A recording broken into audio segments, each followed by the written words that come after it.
Profiles in Cinemania. Terry Gilliam. Troublemaker. Mad genius. Enfant terrible. Much ink has been spilled over the past 4 decades about Terry Gilliam. He is a man so irredeemably corrupted by Cinemania that he is simultaneously a source and a victim of it.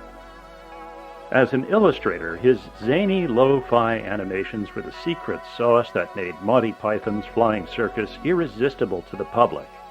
As a film director, he has perfectly embodied the Nietzschean ideal of the tyrant artiste, whose will to achieve his goal is so uncompromising and single-minded that all other concerns are excluded. Gilliam's willingness to exceed budgets, burn bridges, and risk human life, all to achieve his perfect vision, would have driven even the notoriously uncompromising perfectionist Stanley Kubrick to recoil and say, "Geez, dude, pump the brakes a little." In short, there are auteurs, and then there's Terry Gilliam. The list of his most notable films reads like a Cinemania rap sheet. Monty Python and the Holy Grail, Time Bandits, Brazil, The Adventures of Baron Munchausen, 12 Monkeys, Fear and Loathing in Las Vegas, The Man Who Shot Don Quixote. Although many of these movies were considered commercial failures, each has developed its own rabid cult following of cineasts and film students. Each is a cinematic tesseract, with layers upon layers that unfold over repeat viewings to create a labyrinth of dreamlike imagery in which people can and do lose themselves. Each lingers in a viewer's subconscious for years afterward. An entire chapter of the Cinemania Society could be founded to scrutinize Terry Gilliam's body of work exclusively. Rumor and legend swirl around the productions of Terry Gilliam films. An entire industry of books and documentaries has arisen to recount the disasters that occurred in their making.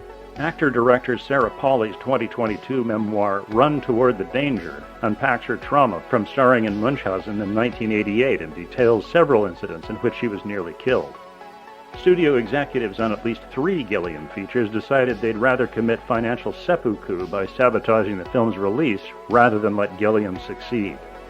Perhaps the hope was that this time, a commercial failure would teach him a lesson, or at least make him too radioactive for anyone in showbiz to ever touch him again.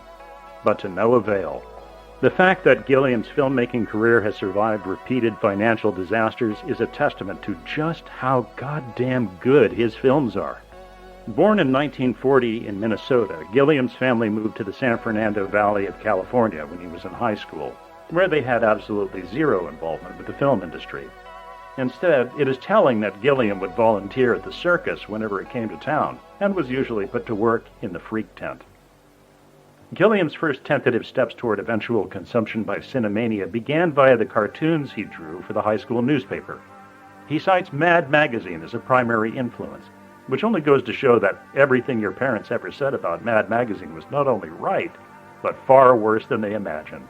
Gilliam went on to illustrate for his college magazine, Fang, and though he graduated with a degree in political science in 1962, his doodles were good enough to land him a gig at Help, Harvey Kurtzman's Mad Magazine spin-off. This gig put Gilliam in proximity to some of the biggest names of the 1960s, and led to a chance meeting with John Cleese, who appeared in several Help photo comics. It was this meeting with Cleese that sealed Gilliam's fate, and the world's. In 1966, Gilliam departed the United States for England, and never looked back. Once comfortably burrowed into the folds of old Blighty, Gilliam's next step was to produce an animated short, Beware of Elephants.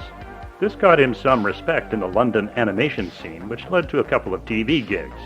More importantly, however, it put him back in the orbit of John Cleese, who invited Gilliam to come draw cartoons for a television sketch comedy series that he and his Oxford chums were pitching, Monty Python's Flying Circus. It was with Python that Gilliam's Cinemania truly blossomed. His cut paper animations were distinctly contra-Disney and blew the minds of hippies the world round, inspiring generations of followers. South Park would never have existed without Gilliam's inspiration, though perhaps the world would be a better place if it hadn't. 1974 saw Monty Python join forces with legendary British rock groups Led Zeppelin and Pink Floyd to create a film so unholy in its degree of cinemania that every nerd since its release has been required by their peers to be capable of quoting it in its entirety on pain of being stripped of their credentials. I am, of course, referring to Monty Python and the Holy Grail, a filmic felony co-directed by Gilliam and fellow Python Terry Jones. Gilliam refused to play well in the sandbox, however. The creative differences between the Terrys created delays and budget shortfalls significant enough that the Pythons refused to let Gilliam direct any of their features ever again. 2 years after Holy Grail, Gilliam set out on a solo quest. He was to write and direct a feature film adaptation of Lewis Carroll's nonsensical poem Jabberwocky, and give fellow Python Michael Palin the starring role. The film landed with a thud. Much like a poem, it was an unintelligible mess that was largely panned by critics of the era. Jabberwocky was a monstrosity that might have otherwise slain Gilliam's nascent filmmaking career, if not for the timely and heroic intervention of a completely different rock and roll icon. Through a curious turn of events, former Beatle George Harrison had founded Handmade Films to produce Monty Python's Life of Brian. Harrison, like Zepp and Floyd before him, was a fan of flying circus, and thus a Gilliam fan by proxy. It was Harrison whom Pythonite Eric Idle once called the only morally good person in rock and roll, who birthed the enfant terrible by greenlighting Time Bandits as Handmaid's third film. It didn't matter whether Harrison was morally good, Gilliam still bit the hand that fed him. In doing so, he established a pattern of merrily chomping hands from then on. Rumor has it that Harrison found Gilliam's behavior during production of Time Bandits so irksome that despite the film's financial success, Harrison never spoke to Gilliam again before his death in 2001. Rumors aside, however, Harrison admitted that Dream Away, the song that played under the end credits of Time Bandits, contains a lyrical dig at Gilliam. As one considers Terry Gilliam's body of work, the era in which he rose, his proximity to the biggest names in comedy, art, and music of the boomer generation, one might be forgiven for thinking that the man must have done every drug in Raoul Duke's notorious briefcase and then washed it down with Dr. Gonzo's bottle of adrenochrome. You'd be wrong, though. No, man, Terry Gilliam achieved that level of mania naturally. This has been another profile on Cinemania. This episode was written, performed, mixed, and mastered by Ethan Ireland. Music by Karl Casey at White Bat Audio. Profiles in Cinemania is a product of the Cinemania Society, LLC.